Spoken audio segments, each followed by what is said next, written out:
बिहार में राजनीतिक दौड़ शुरू हो गई है। हर दल और हर गठबंधन में दौरों का पहला राउंड पूरा हो गया है।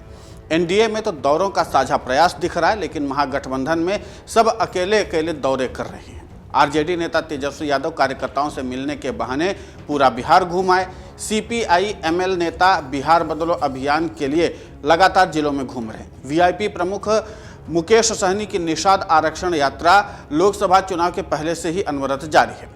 कांग्रेस ने चुनाव के लिए उपयोगी दो बड़े आयोजन और पखवाड़े लगातार आयोजित कर रहे हैं और इसके अंतराल में अब वो पटना में भी कई तरह के कार्यक्रम आयोजित करने जा रही है। इन कार्यक्रमों में शिरकत कर राहुल गांधी ने सुस्त पड़ी बिहार कांग्रेस को थोड़ी सी हिम्मत भी दी है। हालांकि राहुल ने दोनों मौकों पर जिस तरह से अपनी बात कही है, उससे महागठबंधन को फायदे के बजाय नुकसान अधिक होने का खतरा है।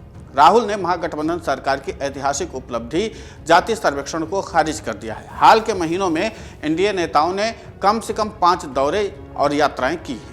सबसे पहले केंद्रीय मंत्री गिरिराज सिंह ने हिंदू स्वाभिमान यात्रा निकाली। हालांकि जेडीयू की आपत्ति पर भाजपा ने उनकी यात्रा से पल्ला झाड़ लिया था। प्रदेश अध्यक्ष दिलीप जायसवाल ने उससे पहले निजी यात्रा बता दी। उसके बाद जेडीयू के राष्ट्रीय महासचिव मनीष वर्मा पुराने कार्यकर्ताओं को जोड़ने निकले। बीच में ही उनकी यात्रा विवादों में फंस गई। फिर एनडीए में शामिल पार्टियों के प्रमुख साझा यात्रा जिलों में भी गए। वो अब सभी 38 जिलों में एनडीए के मंत्रियों ने दौरा शुरू किया है। नीतीश कुमार की बतौर सीएम प्रगति यात्रा 21 फरवरी को ही समाप्त हुई है।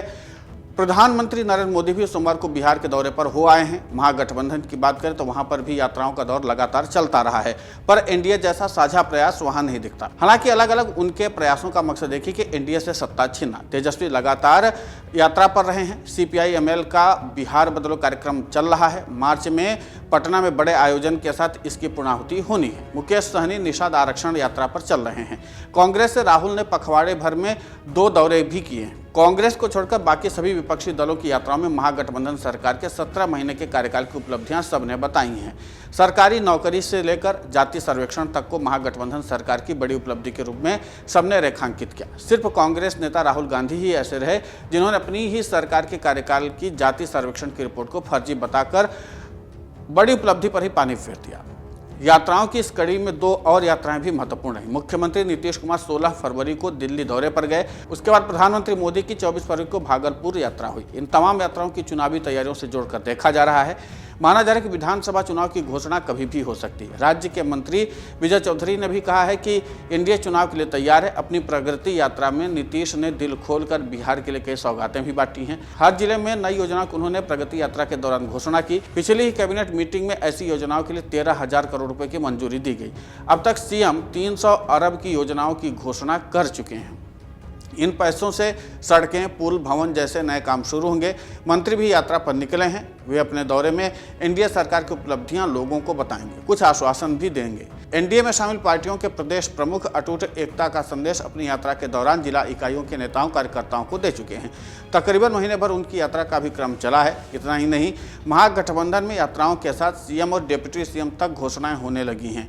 लालू अपने बेटे तेजस्वी यादव को हर हाल में सीएम बनाने के संकल्प को पूरा करने में अड़े हुए हैं। तेजस्वी यादव वीआईपी सुप्रीमो मुकेश सहनी को तो लोकसभा चुनाव के दौरान ही डिप्टी सीएम घोषित कर चुके हैं। अब तो सहनी खुद सबको बता रहे हैं कि अगला डिप्टी सीएम वही होंगे। कांग्रेस 2 डिप्टी सीएम चाहती है। भोजपुरी में इसके लिए कहावत प्रचलित है, गाछे कटहर ओंठे तेल। बीमारी के बावजूद लालू यादव विधानसभा चुनाव प्रचार की घोषणा कर चुके हैं। उपचुनाव में तो निकले ही थे। ये अलग बात है 2020 के बाद जहां और जिसके लिए प्रचार में गए वहां उसका उम्मीदवार हार गया। बालू माफिया के रूप में मशहूर सुभाष यादव के प्रचार में तो झारखंड के कोडरमा तक लालू चले गए थे। विधानसभा उपचुनाव में सांसद सुरेंद्र यादव के बेटे के प्रचार में गए, दोनों ही हार गए। वे कार्यकर्ताओं से कह चुके हैं कि विधानसभा चुनाव में प्रचार करेंगे।